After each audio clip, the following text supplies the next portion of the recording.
In today's video, I'm going to teach you how to download code from Emergent AI. First, open Emergent AI in your browser and sign into your workspace.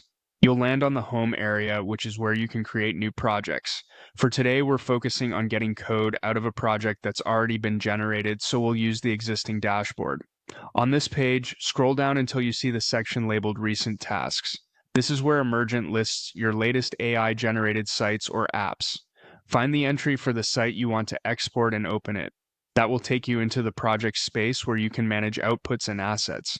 At the top of this project view, click the Code tab. This tab is dedicated to giving you access to the code and the environment where it's running. Here you'll see a unique link provided for your project. Go ahead and copy that link so you have it handy. You'll also see a password that protects access to the environment. Copy that as well and keep it private, since it's used to secure your preview and editor. If you prefer not to juggle the link and password manually, you can simply choose Open in Browser from this same area. That button opens the project directly in a web-based editor experience, which looks and behaves like a familiar code editor in your browser. Once the editor loads, look at the File Explorer on the left. Locate the folder named Front End. Right-click that folder to bring up its context menu, then choose Download. Your browser may ask where to save the file. Pick a location you'll remember. Depending on the size of your project and your connection speed, the download may take a moment.